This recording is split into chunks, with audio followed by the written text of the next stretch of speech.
Hi guys, आज हम revise करेंगे चैप्टर 9 हेरिडिटी एंड एवोल्यूशन। इस वीडियो में हम हेरिडिटी को ही कवर करेंगे बिकॉज आपका सीबीएसई लास्ट 2 इयर्स से एवोल्यूशन वाला पार्ट डिलीट कर रहा है। चलिए स्टार्ट करते हैं चैप्टर। सबसे पहले करेक्टर्स क्या होते हैं। हर एक लिविंग ऑर्गेनिज्म के पास एक रिकग्नाइजेबल हाइटेबल फीचर होते हैं। हाइट हो सकती है, कंप्लेक्शन हो सकता है, हेयर और कलर का आई हो सकता है, शेप ऑफ नोज हो सकता है, चिन, कुछ भी जिससे वो अलग दिखता हो, उसको हम बोलते हैं करेक्टर। अब alternative form of character is traits. जो इनहेरिटेबल करेक्टरिस्टिक्स हैं उनको हम ट्रेड्स बोलते हैं। ये आपके साइकोलॉजिकल, रिप्रोडक्टिव, मॉर्फोलॉजिकल, एंटोनॉमिकल कुछ भी हो सकता है। अब जो ट्रांसमिशन या passing of genetically based characters है या ट्रेड्स हैं from one parent to the offspring, offspring means child, उसको हेरिडिटी बोलते हैं। अब जो अक्रेंस है स्मॉल डिफरेंसेस की, चेंजेस की इंडिविजुअल्स में, स्पीशीज की, उसको हम बोलते हैं वेरिएशन। जो हेरिडिटी वेरिएशंस हैं वो आपके इम्पॉर्टेंट हैं for the process of the evolution of new species. हम सरवाइव ही नहीं कर पाएंगे अगर हमारे अंदर वेरिएशंस नहीं होंगे तो। Now moving to the asexual reproduction में क्या होता है, स्मॉल अमाउंट ऑफ वेरिएशन होता है अगर मैं सेक्सुअल रिप्रोडक्शन से कंपेयर करूं। अब जीन्स क्या एक स्पेसिफिक पार्ट है क्रोमोसोम का या फिर डीएनए का, जो कि एक हेरिडेटरी करेक्टरिस्टिक्स को डिफाइन करते हैं। जो जीन है उसकी दो ऑल्टरनेटिव फॉर्म्स होती हैं, each produce different effect in organism. जो ऑल्टरनेटिव फॉर्म है उनको हम बोलते हैं एलिस। अगर पी प्लांट की बात करें तो स्टेम हाइट कंट्रोल की जाती है दो एलिस से, one is for tallness and other is for darkness. One of the two alleles जो जीन के अंदर एक डोमिनेंट होगी जिसे हम बोलते हैं सुपर रूलिंग, एक रिसेसिव होगी जिसे हम बोलते हैं सब ऑर्डिनेट और सबमिसिव। जो डोमिनेंट एली है वो एली आपकी क्या करेगी, हाइड कर देगी या मास्क कर देगी एक्सप्रेशन ऑफ द कॉरस्पॉन्डिंग एले, जिसकी वजह से वो रेसेसिव हो जाता है। नाउ आपका जो कंट्रास्टिंग पेयर है एलिस का उसको एल्मोमॉर्फ बोलते हैं। जो जेनेटिक कॉन्स्टिट्यूशन है ऑर्गेनिज्म का उसे जीनोटाइप बोलते हैं। फिनोटाइप जो हम ऑब्जर्व कर सकते हैं, टॉल है, स्मॉल है, आपका वो से हम बोलते हैं फिनोटाइप।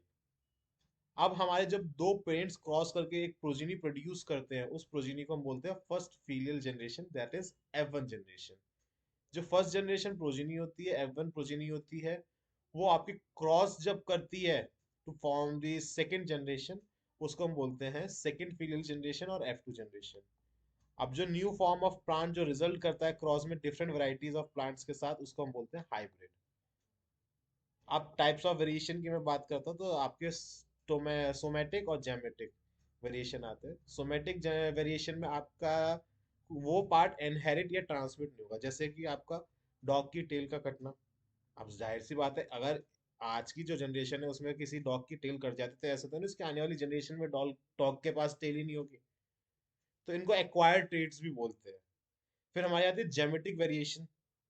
ये आपके इनहेरिट भी हो जाते हैं, ट्रांसमिट भी हो जाते हैं। ये इनहेरिटेड ट्रेड्स बोले जाते हैं, ह्यूमन हाइट, स्किन कलर। अब इनहेरिटेंस ऑफ ट्रेड्स के कुछ रूल्स थे। देखो, father of genetics Mendel, Australian monk ने पी प्लांट के ऊपर बहुत सारे एक्सपेरिमेंट्स करके ये चीज फाइंड आउट की थी। उन्होंने तीन बेसिक लॉ दिए थे इनहेरिटेंस के, law of dominance, law of segregation and the law of independent assortment. अब सबसे पहले हम मोनोहाइब्रिड इनहेरिटेंस की बात करते हैं। ये एक क्रॉस था जो single pair of contrasting characters के बीच में हुआ, उसे हम बोलते हैं मोनोहाइब्रिड क्रॉस। जो क्रॉस था वो आपका हुआ टॉल प्लांट और ड्राफ्ट प्लांट में। अब यहाँ से ऑब्जर्वेशन क्या है, जो F1 प्रोजेनी थी उसमें सब टॉल थे, कोई भी मीडियम हाइट प्लांट नहीं था। तो जो F2 प्रोजेनी थी उसमें 1/4 आपके शॉर्ट थे और 3/4 आपके टॉल थे। तो फिनोटाइप रेशियो क्या हो जाएगा, 3:1। और जीनोटाइप रेशियो क्या हो जाएगा, 1:2:1। तो जो रिजल्ट था मोनोहाइब्रिड क्रॉस का, उसने अनेबल क्या किया, जो मेंडल ने फॉर्मुलेट किया आपका लॉ ऑफ इनहेरिटेंस, जिसे हम बोला गया लॉ ऑफ सेग्रीगेशन। अब लॉ ऑफ सेग्रीगेशन की क्या स्टेटमेंट है, द कैरेक्टरिस्टिक्स और traits of an organism which are determined by the internal factors which occur in pairs only one of a pair, such as of such factors can be present in a single gamete. अब इसको आगे study करते हुए उन्होंने dihybrid inheritance किया। अब dihybrid inheritance में आपको जो क्रॉस था वो इन्वॉल्व किया गया प्लांट्स के बीच में, जहाँ पे दो पेयर्स ऑफ कंट्रास्टिंग कैरेक्टर्स जिन्हें डायहाइब्रिड हाइब्रिड क्रॉस बोला जाता है। अब आपके ये जो क्रॉस हुआ था पी प्लांट्स हैविंग राउंड और yellow seeds and plants having wrinkled and green seeds, उनके बीच में कराया गया। अब जो ऑब्जर्वेशन आई उसमें ये आया जो R R Y Y cross था, यानी कि आपका राउंड एंड ग्रीन सीड्स और आपका रिंकल्ड और येलो सीड्स F1 जनरेशन में आपका देखा गया कि जितनी भी सीड्स थी आपकी आर, कैपिटल आर और स्मॉल आर, कैपिटल वाई और स्मॉल वाई, यानी कि राउंड एंड येलो सीड्स थी। तो जो सेल्फ पॉलिनेशन था F1 में, उसने क्या कहा, आपका जो पेरेंटल फिनोटाइप है दो मिक्सचर का जो सीड प्लांट्स में, उसका जो रेशियो आएगा 9:3:3:1 आएगा। तो फिनोटाइप रेशियो मेरा क्या हो गया, 9:3:3:1। और जीनोटाइप रेशियो आपका हो गया 1:4:1:1:1:2:2:2:2। आपका जो रिजल्ट आया डायहाइब्रिड क्रॉस का, उसने एनेबल किया, फॉर्मुलेट किया सेकंड लॉ ऑफ इनहेरिटेंस, जैसे बोला गया लॉ ऑफ इंडिपेंडेंट असॉर्टमेंट। इसने क्या कहा कि जो आपका इनहेरिटेंस है वो more than one pair of traits में जो क्रॉस साइमल्टेनियसली होगा, जो फैक्टर रिस्पॉन्सिबल होंगे ईच ट्रेड में, वो इंडिपेंडेंटली डिस्ट्रीब्यूट होंगे टू द गैमेट्स। अब डीएनए क्या है, एक हाईली कॉम्प्लेक्स मॉलिक्यूल है जो कि आपका स्पाइरली कॉइल्ड है और डबल हेलिकल स्ट्रक्चर है जो कि अपीयर करता है लाइक अ लेडर।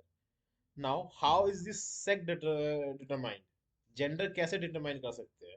देखिए, एक आपका फिनोमेना जो प्रोसेस है एम्ब्रियो का या between the male and the female, उसे सेक्स डिटरमिनेशन कहते हैं। इसमें केवल और केवल आपका फादर यानी कि male responsible for the sex determination.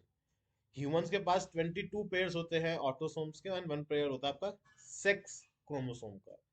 जो फीमेल है उसके पास सिमिलर सेक्स क्रोमोसोम होते हैं एक्स एक्स, जबकि मेल के पास दो होते हैं डिसिमिलर एक्स एंड वाई। तो जितने भी एग्स कैरी करते हैं एक्स क्रोमोसोम, जो स्पर्म कैरी करेगा एक्स या फिर वाई। तो जब एक्स एक्स फॉर्म आपका क्रोमोसोम मिलेंगे तो फीमेल फॉर्म होगा, और जब एक्स वाई क्रोमोसोम आपके मिलेंगे तो आपका मेल बनेगा, लाइक दिस। होप आपको हेरिडिटी क्लियर हो गया। अगर आपको डाउट है तो you can comment the doubt part in the comment section. Video को लाइक कीजिए, शेयर कीजिए, चैनल को सब्सक्राइब कीजिए। You can join our Telegram group for the practice papers, sample papers, worksheet, question bank, important questions. Link description में।